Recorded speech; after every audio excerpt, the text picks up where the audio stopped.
Doctor Heber Gato, ¿cómo le va? Buen día, bienvenido. Muchas gracias, Jorge. ¿Cómo anda usted? Estamos bien con una niebla espesa sobre la ciudad de Montevideo, ¿eh? Sí, es una mañana muy poco agradable, ¿no? Muy poco agradable. Sin duda. Bueno, la información hoy tiene varias puntas. Una de ellas, las más interesantes, tiene que ver con el resultado en las elecciones internas del Frente Amplio, ¿verdad? Exactamente. Porque hemos sabido los números en los últimos días, hemos sabido los guarismos para cada uno de los candidatos, victoria clara de Mónica Xavier, la senadora Mónica Xavier, versión que se había dado, la primera versión que se había dado era que Mónica Xavier no iba a abandonar su lugar en el Senado, sin embargo, frente a la disposición del plenario, abandonará ese lugar y se dedicará enteramente a dirigir el Frente Amplio. Uno se pregunta, ¿habrá cambios?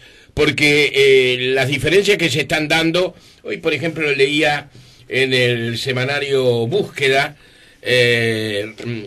sobre los resultados de las elecciones internas en el Frente Amplio, que el MPP va a procurar, digamos, una actitud diferente, ¿verdad?, en relación al futuro, luego de su primer revolcón en una década y sin Mujica como candidato.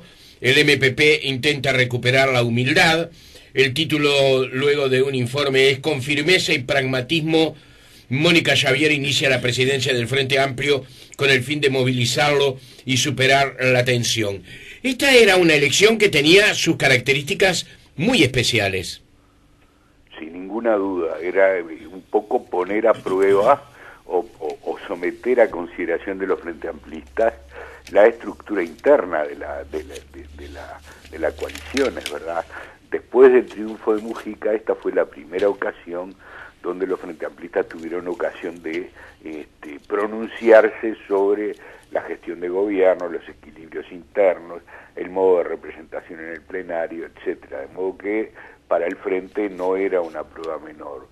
Y fue una elección que demuestra varias cosas, Jorge. Por un lado, se mantiene la enorme capacidad de movilización del Frente Amplio, muy superior seguramente a las restantes fuerzas políticas del país. Haber logrado que 170.000 personas concurrieran a votar en una elección no obligatoria e interna no es una cosa menor. También es cierto que si uno lo compara con la elección del 2006, concurrió a votar un 20 y pico % menos.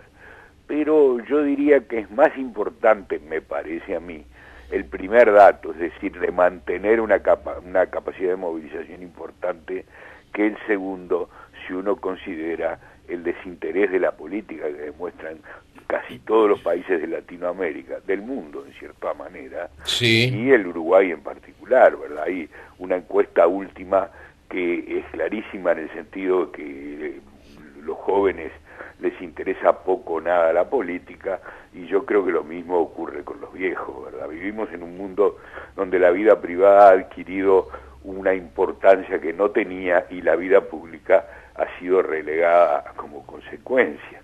De tal modo que destaco la importancia de ese voto. También observo, porque creo que hay que hacerlo, esa tendencia a enfriar el entusiasmo por la concurrencia. Ahora, en lo que tiene que ver con las fuerzas políticas consideradas en sí mismo, no hay duda que el MPP baja su representación, ¿verdad? De tener un 30 y pico % como tenía en el plenario, estamos hablando de la representación política, no la de las bases. Como se sabe, el Frente Amplio divide la elección en dos ámbitos, en dos sectores. Elige los representantes políticos, donde se vota a partidos políticos, y los representantes de las bases, donde los comités de base frente amplistas eligen a sus representantes. Allí ganó el MPP. Allí todavía no tenemos los datos definitivos, claro, pero sabemos que ganó el MPP y que está muy bien representado el Partido Comunista. ¿Por qué? Porque allí lo que se vota es por militantes y no por partidos, ¿verdad? Sí, quien generalmente ocupa los mejores lugares en esa votación son aquellas personas que asiduamente concurren al comité de base, que lo dirigen, que tienen una militancia cotidiana importante, etcétera. Se dieron cosas realmente llamativas, Heber. Sí. Por ejemplo, que el Partido Comunista ganara en Buenos Aires. Exacto. Eso es militancia, ¿no? Movilización. Eso es militancia. El Partido Comunista es un partido clásico de militantes. Desde que fue fundado por Lenin, digamos, en la primera década del siglo XX, del siglo anterior, es un partido de militantes que le dedican, se dice, desde la cuna a la tumba. Ser comunista es un compromiso vital, es un compromiso que prima sobre cualquier otra obligación del ciudadano, de tal modo que no cabe extrañarse en absoluto que en lo que tiene que ver con los militantes el Partido Comunista tenga una sobrerepresentación tan decisiva, ¿verdad? Uh-huh.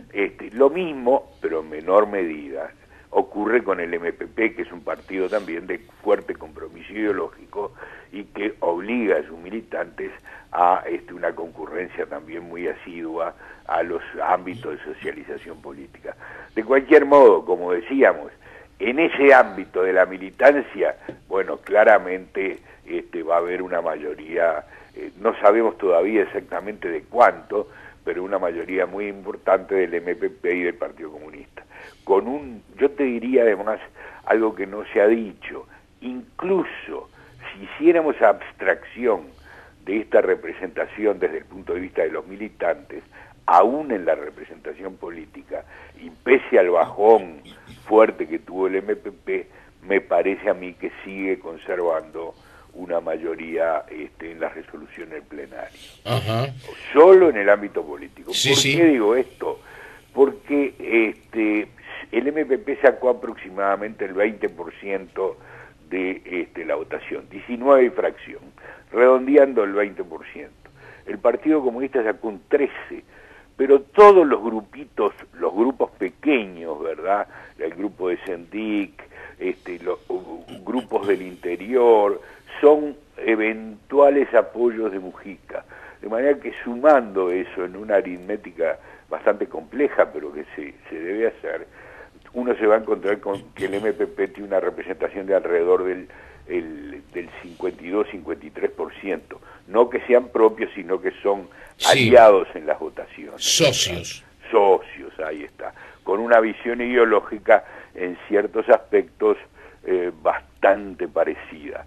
De tal modo que el Frente Liber Seregni y sus asociados ha quedado reducido a los partidos más importantes, es decir, a la Asamblea Uruguay y al grupo de Michelini asociado con algunas otras fuerzas, de modo que no alcanza el 50%. La Alianza Progresista, por ejemplo. La Alianza Progresista, que es su socio principal, ¿verdad? Y que juntos obtuvieron alrededor de un 13%, sí, un 13%, 14%, superando por muy poquito al Partido Comunista.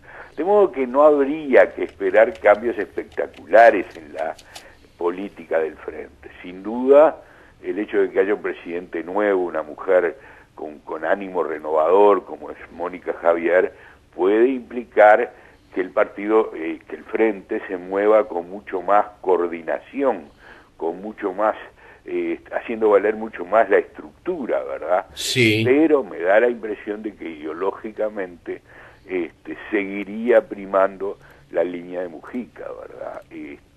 Sobre la línea de Astori. Es decir que tu pensamiento es, Heber, que digamos que la votación política está por encima de la votación que organiza a las autoridades del Frente Amplio.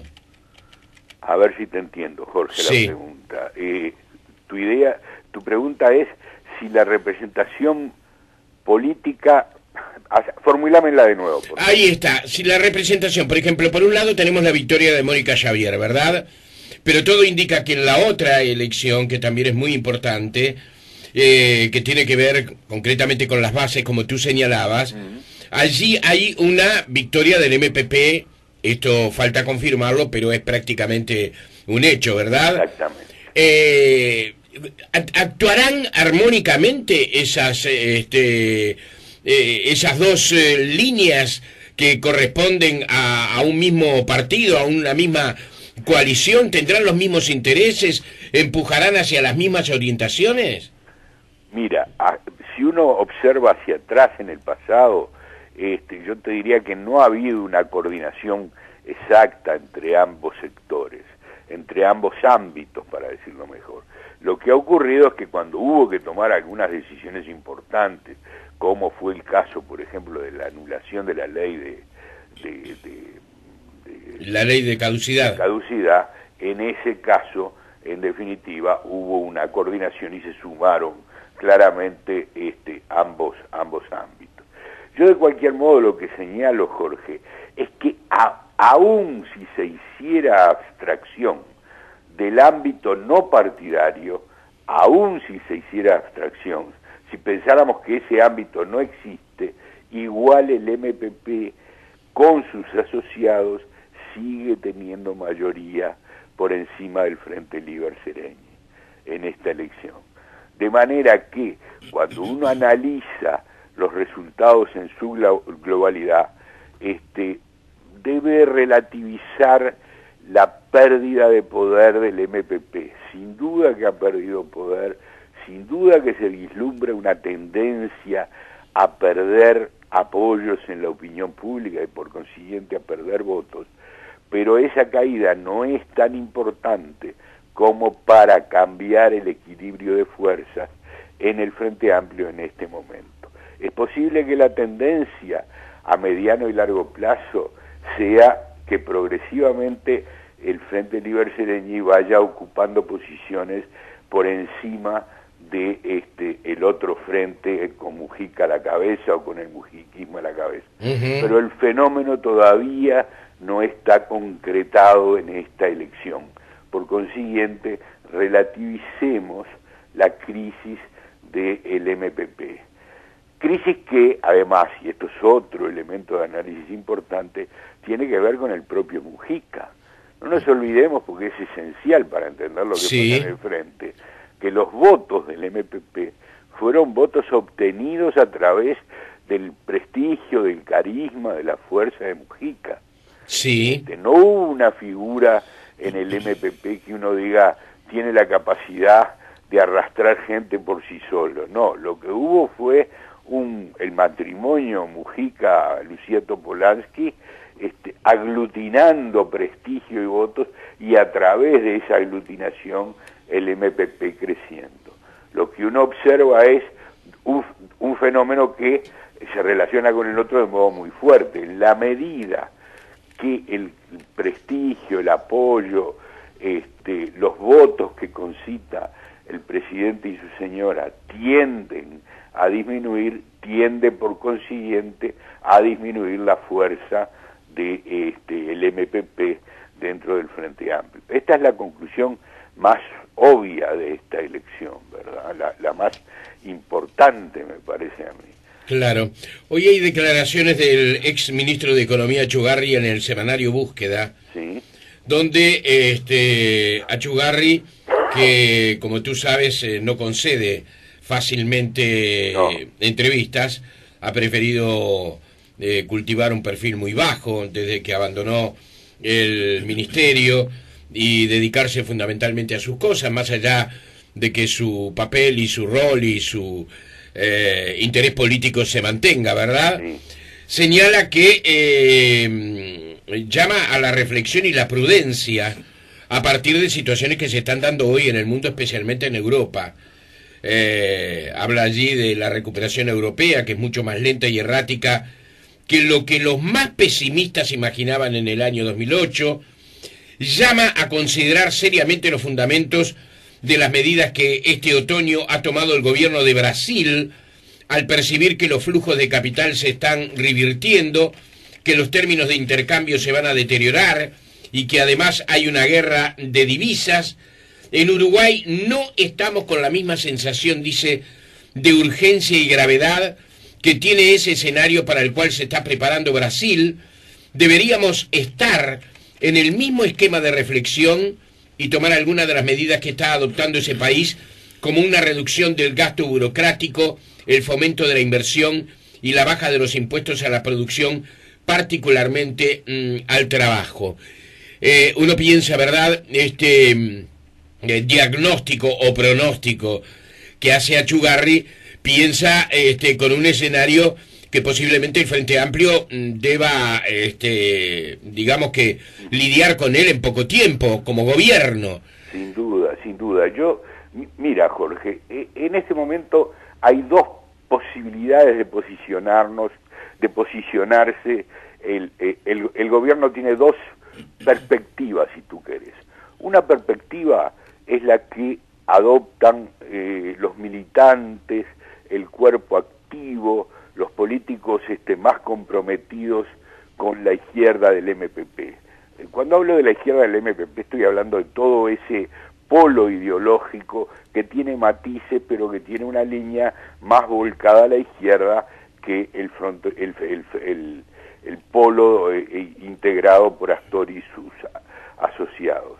Esa mirada prioriza la interna, es una mirada que dice: han pasado 2 años y medio, el gobierno no ha cumplido todas sus promesas, sigue habiendo muchos pobres en este país, sigue habiendo salarios muy bajos, sigue habiendo niños en situación de pobreza, es necesario acentuar las políticas sociales.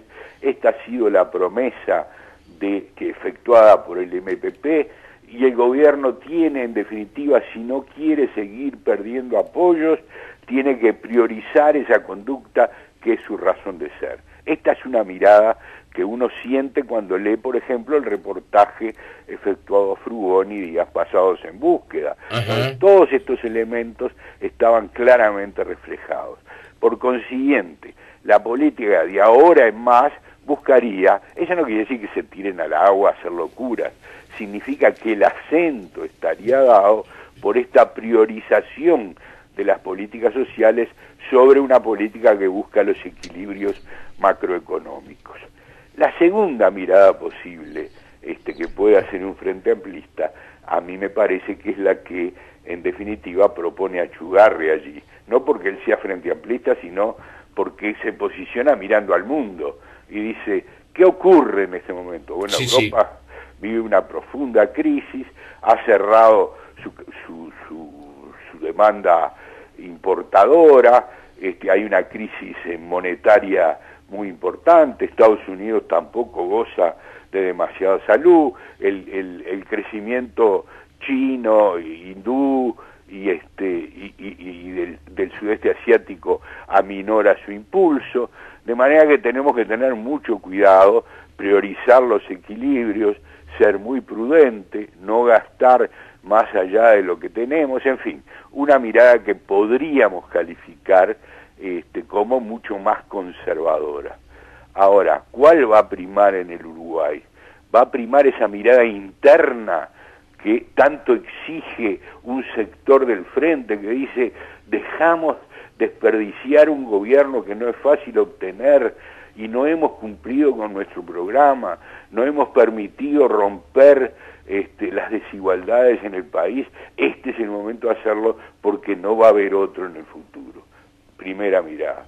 Segunda mirada, el mundo nos permite eso. Bueno, en este drama, en este eje se mueve el Uruguay de hoy, ¿verdad? Veremos Mujica como timonel de todo esto y que no ignora ninguna de ambas visiones, no las ignora ninguna de ambas hacia cuál dirige su política, ¿no? Doctor Gebergato, gracias por este tiempo. Me voy a comunicar contigo en un ratito, ¿eh? Cómo no, con mucho gusto.